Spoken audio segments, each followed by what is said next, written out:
Seni birkaç dakika beklettik, kusura bakma, biraz uzadı bir önceki bölüm. Estağfurullah. Şimdi evet, yani 4 yıl aradan geçti. Böyle bir kısaca özetleyebilir miyiz? Bu Rusya-Ukrayna savaşının 4 yılı neye mal olduğu, ne anlama geliyor?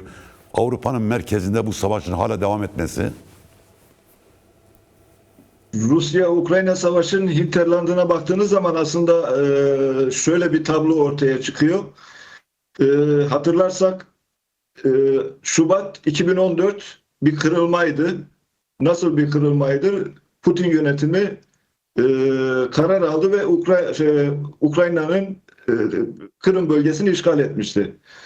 O işgalden sonra Avrupa Birliği'nin ve ABD'nin nasıl refleks vereceğine baktı Rusya yönetimi, Kremlin. Avrupa Birliği ve ABD çok ciddi bir refleks göstermeyince, sadece yaptırımlarla yetinince Putin yönetimi Ukrayna'ya yönelik farklı bir strateji devreye koymaya karar verdi. O da şuydu ki, Putin zaten ısrarla her Ukrayna'ya dönük basın toplantısında şunu vurguluyor: tarihsel topraklar olduğunu söylüyor Rusya'nın ve peşi sırada nükleer kavramını kullanıyor. Nükleer silah kavramını kullanıyor. Yani o bölge Rusya'nın arka planı, hinterlandı, tarihsel toprakları, eğer siz müdahale olursanız biz de nükleer silahı devreye koyarız diye bir argüman kullanıyor.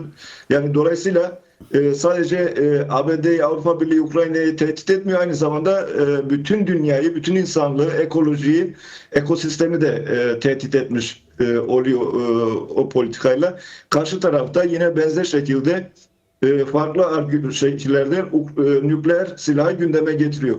Şimdi hatırlarsak 24 Şubat 2022'de şöyle bir tablo yaşanmıştı. Rusya 3-4 günde Kiev'i düşüreceğini hesaplamıştı.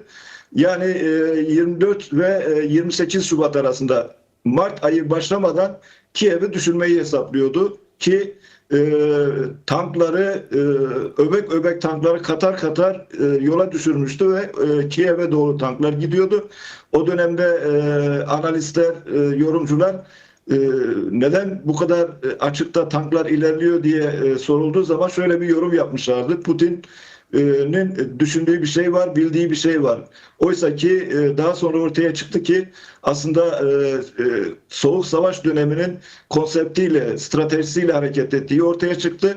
Yani büyük bir aptallık yaptığı ortaya çıktı. Tanklar yeni teknolojiyle, SİHA teknolojisi ise tespih taneleri gibi, o yollar tank mezarlığına dönmüştü. O şu anda itibariyle, 2026 itibariyle, Şubat 4 yıl geride kaldı.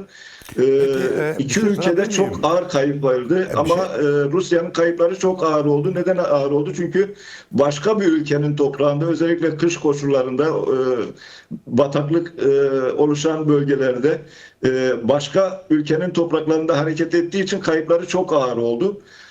Ki Moskova'ya gidip o bölgeyi gezenler de vurguluyor.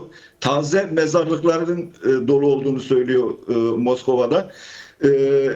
Ki bahsettiğiniz o rakamlar, işte 1.200.000 kişiden, yüz binlerce askerin öldüğü, yaralılarla beraber 1.200.000 kişiyi bulduğu söyleniyor. Peki bir şey sorabilir miyim? Bu insani kaybı. Bir şey sorabilir miyim? Şimdi az önce sen bir şeye dikkat çektin. Yani 24 Şubat'ta 2022'de Rusya büyük bir askeri saldırı gerçekleştirdi. Kiev'e kadar geldiler. Birçok bölgeyi aldılar. Fakat sonradan bir yıkım yaşadılar, bir kayıp yaşadılar. Burada sadece Ukrayna tek başına mı savaştı Rusya'ya karşı, yoksa bu savaş aynı zamanda küresel güçlerin Ukrayna üzerinden bir laboratuvara çevirdikleri bir savaşa mı dönüştü? Yani 3. Dünya Savaşı'nın bir nevi laboratuvarı mı oldu Ukrayna'ya? Tabii şöyle bir tablo vardı. Aynı Avusturya, Macaristan Veliaht Prensi'ne Sırp bir suikast düzenledikten sonra Almanya'nın nasıl pohpohladığı, bölge ülkelerini pohpohladı ve savaşa sürüklediğini biliyoruz. Onu fırsata çevirdi diğer ülkeler. NATO'da bu Putin'in aptalca stratejisini çok büyük bir stratejiye dönüştürdü. NATO ki komaya girdiği söyleniyordu. Fransa tarafından, Macron tarafından, diğer Avrupa ülkeleri tarafından artık işlevini yitirmekte olduğu söyleniyordu. NATO'yu canlandırdı. Evet. Korkunç bir şekilde NATO'yu canlandırdı, agresif hale getirdi ve yoğun bir silah sevkiyatı hem Avrupa ülkelerinde NATO ülkeleri hem NATO'nun en büyük gücü ABD tarafından büyük bir silah yığınağı yapıldı. Artı Suriye'de olduğu gibi Ukrayna'daki savaş da hem Rusya'nın hem diğer bölgesel güçlerin ve küresel güç olarak ABD'nin laboratuvar olarak kullandığı bir alana dönüştürüldü o bölge. Ki buna Türkiye'de dahil. SİHA'ları denediler, farklı füzeleri denediler. İşte Putin yönetimi Oreşnik gibi dehşet saçan füzeler denedi. ABD yeni savaş teknikleri düzenledi, yeni savaş modelleri düzenledi. Bu bir boyutu. Bu savaşta gelinen aşamada Rusya Ukrayna'nın %19-20 kadar toprağını kontrol etmiş durumda. Ancak son dönemde çok fazla da ilerleyemiyor. İki taraf patapat bir düzeye gelmiş durumda. Ukrayna'da zorlanıyor, Rusya'da zorlanıyor ki Ukrayna'da çok büyük kayıplar verdi. Yüz binlerce kayıp verdi. Milyonlarca insan da göç etmek zorunda kaldı. Burada Rusya'nın küresel güç olma iddiasında ciddi aşınma yaşandı. Şöyle yaşandı. Örneğin Rusya Orta Asya'da, Azerbaycan, Güney Kafkasya'da ve Asya'da çok büyük kayıplar yaşadı. Azerbaycan gibi bir müttefikini kaybetme noktasına geldi. Ki Ermenistan'la da zaten soğuk bir iklim yaşıyordu. Ki Rusya yine hakeza Afrika'da zorlandı. Afrika'daki güçleri, Wagner güçleri birçok yerdeydi. Afrika'da, Suriye'deydi. Hem Suriye Nizami ordusu da Suriye'deydi. Hava güçleri, kara güçleri. Suriye'den de aşağılanarak Rusya çıkmak zorunda kaldı. Yine ABD ile Latin Amerika bölgesinden rekabete girdi. Venezuela'yı destekledi. Maduro yönetiminin en önemli müttefiklerinden biriydi. Ancak 3 Ocak 2026'da ABD Maduro'ya yönelik operasyonu yapıp Maduro'yu New York'a kaçırıp götürdüğü zaman bile Rusya ABD'ye karşı bir refleks üretemedi. Müttefikine destek veremedi, sahip çıkamadı. Çünkü hem Ukrayna'da çok zor durumdaydı hem Trump yönetimini çok kızdırmak istemiyordu. Evet. Her ne kadar şöyle bir aşamada yaşandı. Savaş başladıktan sonra izole edilmişti Rusya. Ancak Trump geldikten sonra büyük bir umuda da kapıldı ki Trump neticede bir kapı da açtı aslında Putin yönetimine. Ne zaman açtı? 15 Ağustos 2025'te açıldı. İlk defa savaştan sonra bir lider Putin'le görüştü hem de ABD'nin Alaska eyaletinde görüştü. Ondan sonra yaşananlar da aslında az önce bahsettiğim Maduro, Venezuela yönelik Rusya'nın refleks göstermemesinin altyapısı da orada hazırlanmış gibi bir tablo ortaya çıktı. Trump yönetimi Rusya'yı bir şekilde dizginledi orada ve kendi manevra alanlarına Rusya'nın girmemesi, Rusya'nın ayaklarının altında dolaşmaması, Putin'in ayaklarının altında dolaşmamasını sağlamış gibi oldu Alaska zirvesinde. Hatırlarsak hemen sonrası Rusya'nın Güvenlik Konseyi Başkan Yardımcısı Dimitri Medvedev ki Rusya'nın Cumhurbaşkanlığını da yapmıştı Putin'in yedek gücü olarak, yedek ismi olarak. 4 Ocak 2026'da şöyle bir açıklama yaptı. Bu açıklama aynı zamanda Putin'in, Trump'ın ABD'nin yaptığı manevralara Rusya'nın sessiz kalacağının ifadesiydi aslında. Dedi ki biz ABD'nin aslında yaptığının benzerini biz de yapıyoruz Venezuela'da. Dolayısıyla ona karşı onu ABD yönetimini de anlamak gerekiyor gibi bir ifade kullandı. Ancak sonuçta Ukrayna Savaşı'nda Ukrayna'ya çok şey kaybettirdi. Ancak Rusya'yı da küresel güç olma yolculuğunda büyük bir hasara yol açtı Rusya. Şimdi burada bir soru sorabilir miyim? Yani Ukrayna-Rusya savaşında tabii Türkiye'de bir ara devreye girdi. İşte SİHA'lar falan gönderdi. Ama o dönemde 2022'de Rusya ile de çok yakın ilişkileri vardı. İşte Soçi Astana süreci vardı Suriye meselesinde. Rusya, Türkiye, İran sık sık bir ara geliyorlardı. Ama aynı zamanda Rusya'ya karşı Ukrayna'nın yanında yer aldı yani askeri olarak. Çünkü birçok SİHA gönderdiler oraya. Türkiye burada nasıl bir pozisyon aldı? Kısaca anlatabilir misin? Türkiye, Ukrayna-Rusya savaşında ne kazandı sence? Türkiye Savaşı'nı ikili oynayarak yürütmeye çalıştı. Hem ABD ile iş tuttu, hem İngiltere ile iş tuttu, hem Rusya'da Putin yönetimiyle iş tuttu. Dolayısıyla Rusya Savaşı'nı, Ukrayna Savaşı'nı aynı zamanda Suriye'deki manevralarında kullandı. Astana Soçi süreci öyle bir dönemin ürünüydü. Aynı zamanda Türkiye'nin nükleerleşme sürecinde Rusya'yı o dönemi kullandı. Bazı tavizler karşılıklı vererek Rusya'yla tek taraflı olmadı. Rusya da birçok şeyde taviz verdi Türkiye'ye. Akkuyu nükleer santrali süreci, ondan sonra 2020'de örneğin önemli bir Mavi Akım'da Blue Stream'den sonra Türk akımı doğalgaz boru hattı Türkiye'ye taşındı ve Bulgaristan'a taşındı. Bulgaristan üzerinden ki Rusya'nın Kafkasya sömürgesi Krasnodar Karay'dan, Anapa'dan başlayıp Kırklareli'nde Kıyıköy'den Bulgaristan'a kadar uzanıyordu ki Asya'dan da yine benzer bir TANAP boru hattı projesi vardı ki o da Bulgaristan üzerinden Avrupa'ya gidiyordu. Türkiye bu savaşta örneğin Avrupa Birliği petrol ve doğalgazı keserken Türkiye Rusya'yla büyük oranda azaltmışlardı Avrupalılar. Doğalgazı şu anda almaya devam ediyorlar ama çok çok az alıyorlar ve 2027'de de tamamen kesmeyi planladılar. Türkiye'ye ABD Trump yönetimi de izin verdi. Avrupa Birliği de izin verdi. Türkiye o gaz alımını Rusya'dan sürdürdü ve aldığı gazı Bulgaristan üzerinden de Trakya'da kurduğu, Eskişehir'de kurduğu depolarda Bulgaristan üzerinden Avrupa'ya satmaya devam etti. Yine Ukrayna'yı Kürtlere karşı manevralarda kullandı. Suriye'de özellikle Rojava'ya yönelik hareketlerde, hamlelerde, harekatlarda kullandı. Aynı zamanda Dağlık Karabağ operasyonu sırasında Azerbaycan'a destek sürecinde Türkiye ki burada ciddi bir askeri güç oraya götürülmüştü. SİHA'lar, İHA'lar, ağır silahlar, paşalar gitmişti oraya. Suriye'den cihadist gruplar taşınmıştı. Rusya'da Türkiye Ukrayna'da çok ileri gitmesin diye aynı zamanda Ukrayna'ya da Türkiye yatırım yapıyordu. NATO'dan da kopmamaya çalışıyordu. NATO üzerinden Ukrayna'ya da hem silah veriyordu hem SİHA fabrikaları kurmaya çalışıyordu. İki tarafta Türkiye'yi birbirinden uzaklaştırmamaya çalışıyordu. Yani NATO'da Türkiye'yi çok koparmasın diye mücadele ediyordu. Rusya'da Türkiye kendisinden çok fazla uzaklaşmasın diye mücadele ediyordu. Çünkü tarihsel olarak Türkiye'nin Karadeniz'in güneyinde bulunması ve savaşa doğrudan Rusya'ya karşı savaşa dahil olmaması Rusya için stratejikti. Burada bir tampon olarak Rusya Türkiye'yi görüyordu. Türkiye bu ortamda böyle şeyler de faydalar da sağlamış oldu. Şimdi oradan ABD-İran krizine geçmek istiyoruz. Çünkü bir Avrupa'nın merkezinde bir savaş var. Bir de Orta Avrupa'dan bir savaş bölgesi. Bir kriz bitiyor, yeni bir kriz başlıyor. Şimdi Amerika Birleşik Devletleri İran'a yönelik bir askeri hareket yapma ihtimali var.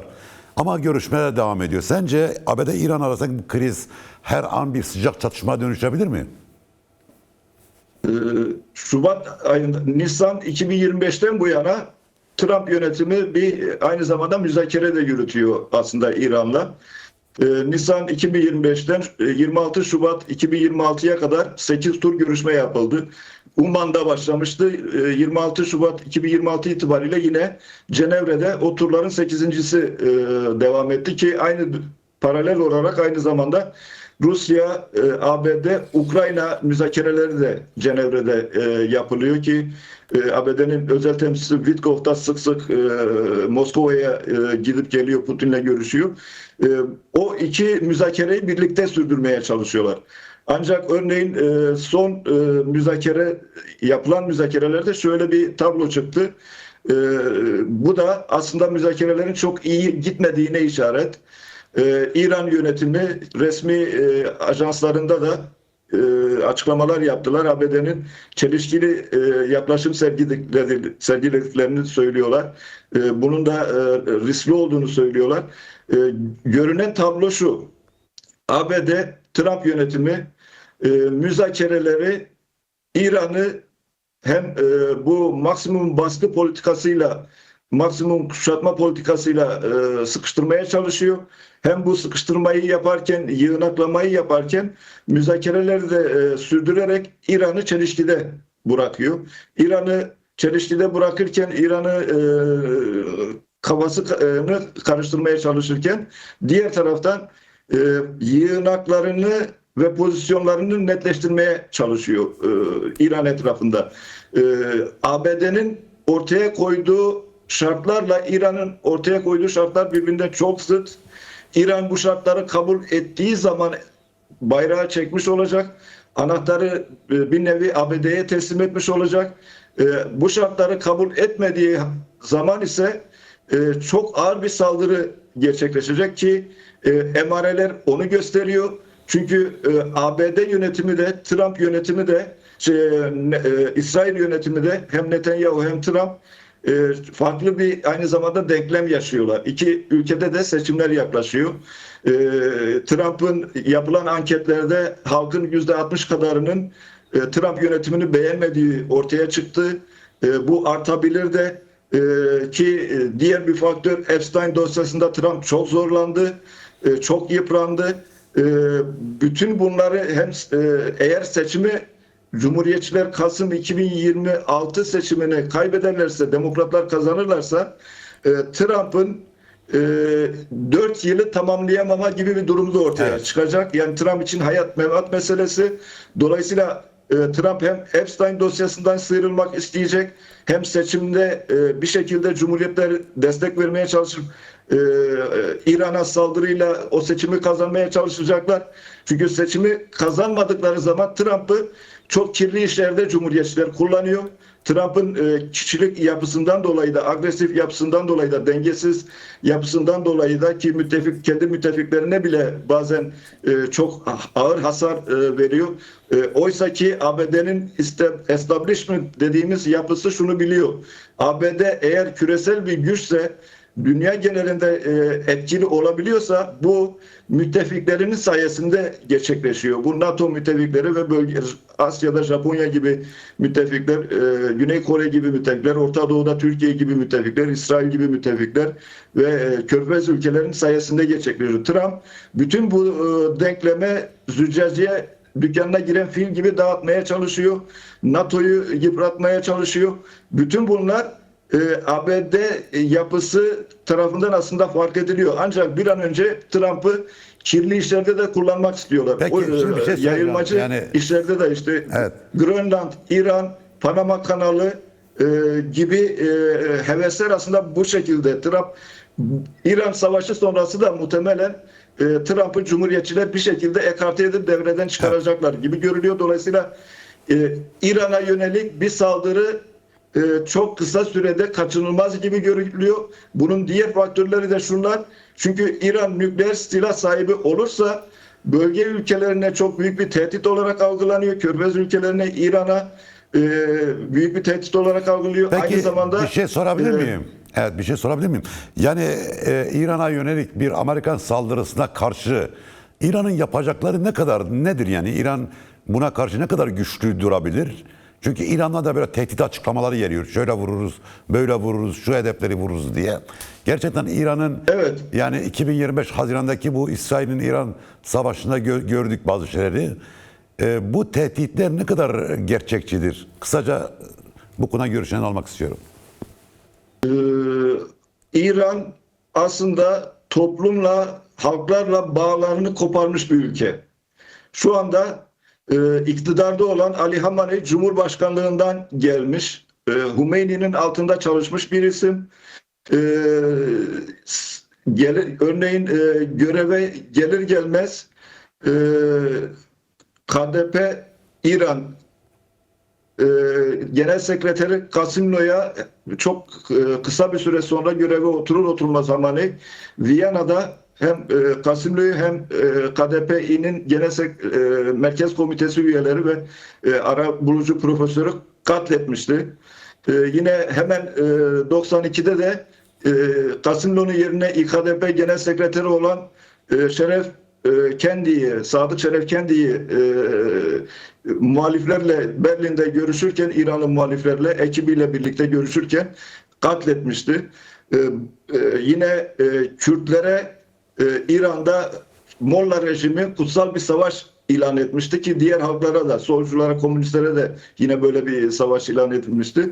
Dolayısıyla Kürtlerle, Beluşlarla, Farslarla, oradaki diğer halklarla bağlarını koparmış bir rejimden bahsediyoruz. Dehşet saçmış bir rejimden bahsediyoruz.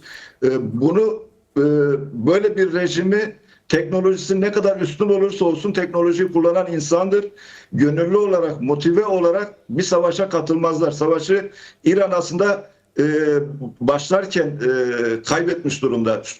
Şöyle bir hakikat var.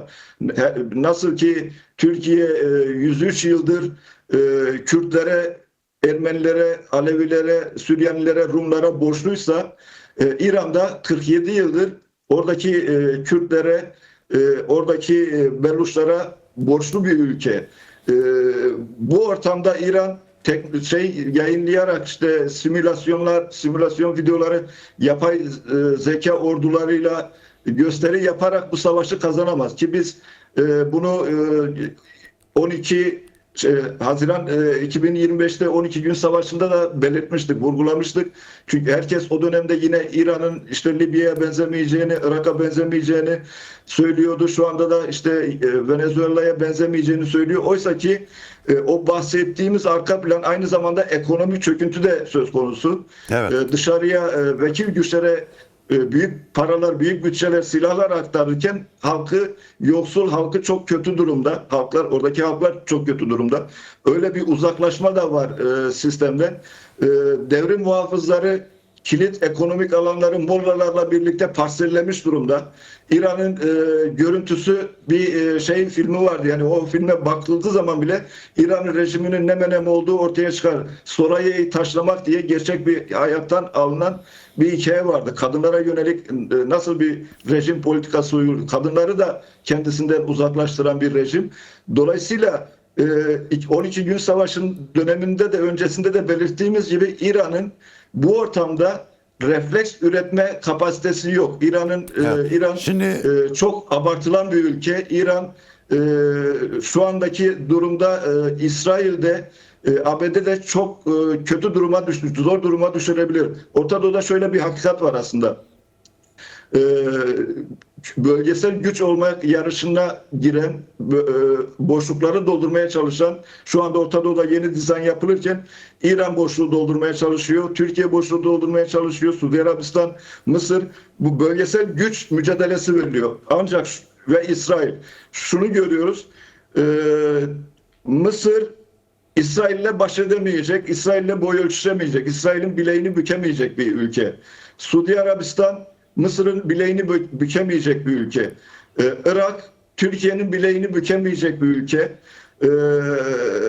Ancak Türkiye'de İran'ın bileğini bükemeyecek bir ülke. Evet. İran'da İsrail'in bileğini bükemeyecek bir ülke. Şimdi oradan şuna gelmek istiyorum. Evet. Dolayısıyla savaş bir şekilde kaçınılmaz. Çünkü İsrail'de, ABD'de aynı zamanda diğer faktörlerin yanında şunu gördüler. İran'ı çok kötü bir durumda yakaladılar. Evet. Çok zayıf bir durumda yakaladılar. İran'ın ancak bu şekilde nükleer silah sistemini yok edebilecekleri bir aşama olduğunu görüyorlar. Algı o düzeyde. Yine diğer şart balistik füzeleri 2002 Hürremşah ve Fettah füzeleri 2000 kilometreyi bulabiliyor.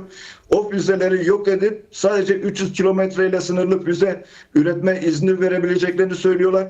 Nükleer uranyum zenginleştirilmişse kaç kilogram varsa ülke dışına transfer etmesini istiyorlar ve Hamas gibi, Yemen'de Ensarullah gibi yapılara, Irak'ta Şam gibi yapılara, Suriye'deki yapılara, Lübnan'daki Lübnan Hizbullah gibi yapılara, yani vekil güçlere desteği kesmesini, bütün ipleri koparmasını istiyorlar. Ki bu da zaten bunları yaptığı zaman İran'ın yok olması anlamına gelir.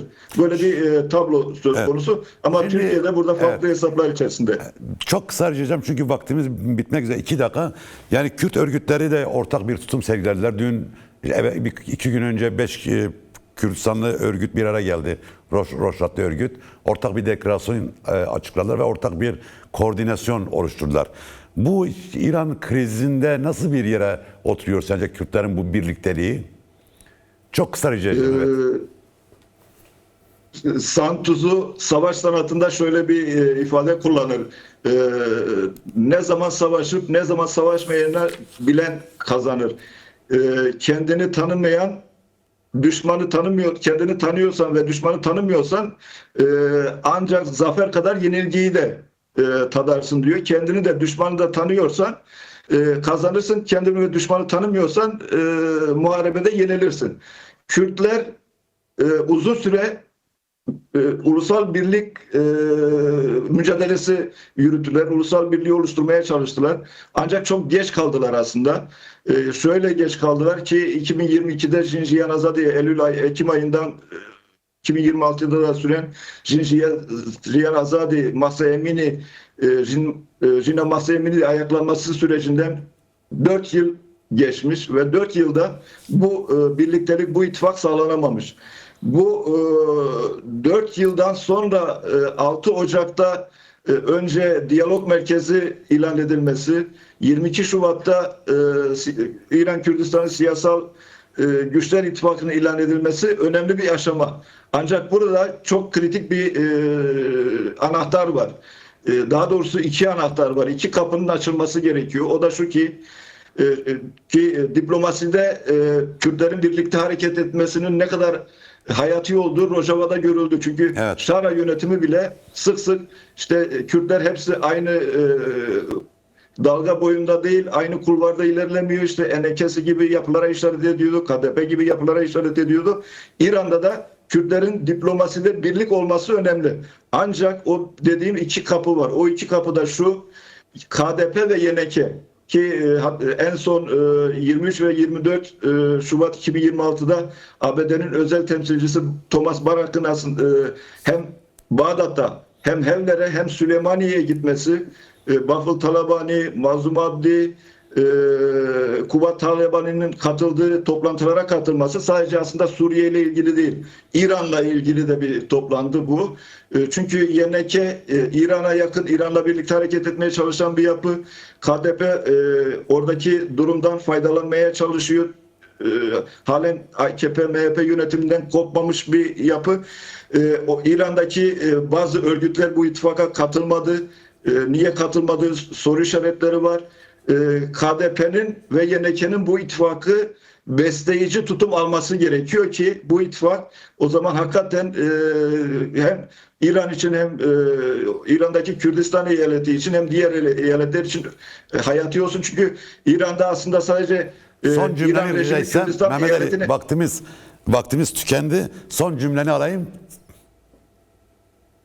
Eğer Kürtler burada stratejik olarak yeni ittifaka yeni üyeler katarsa, KDP ve YNK de evet. Sağlam durursa Kürtler Rojava gibi Rojhilat yaratacak. Çünkü sadece Kürdistan eyaletinde yaşamıyorlar İran'da ki Maku, Urmiye, Mahabat gibi Kürtler için sembol kentler var ki bu kentler Batı Azerbaycan'a bağlanmış kentler. İlam eyaletinde Kürt nüfus var.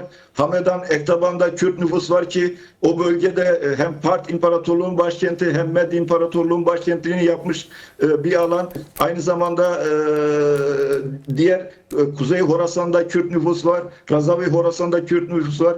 Kirmanşah'da Kürt nüfus var ve bunların Federal Kürdistan sınırıyla iç içe olmaları da aslında stratejik anlamda kolaylık sağlıyor. Evet. Kürtlerin ve avantaj sağlıyor. Yeter ki Kürtler buradan faydalanabilsin. KDP ve YNK yeter ki Küfeliler gibi yapmasın. Çünkü 1300-1400 yıldır Küfeliler anlatıyorlar. Hazreti Hüseyin orada son cümleni rica edeceğim. Çünkü bitirmek zorundayım. Evet. Destek olamadıkları için şu anda örneğin 1300 yıl sonra bile yalın ayakla Kerbela'ya gittikleri söyleniyor. KDP'nin böyle bir çizgiye, böyle bir utancı tarihe yansıtmaması gerekiyor ve İran'da Rojhilat'ta yeni bir Rojhilat ivmesinin yakalanması gerekiyor ki Kürtler 100 yılı kaçırmasın, statü elde edebilsin, dilini diğer dillere eşitleyebilsin, Kürtçeyi ana dil olarak diğer dillere son cümleni rica edebilir miyim? Evet, çok teşekkürler Mehmet Ali Çelebi. Çok sağ ol, var ol.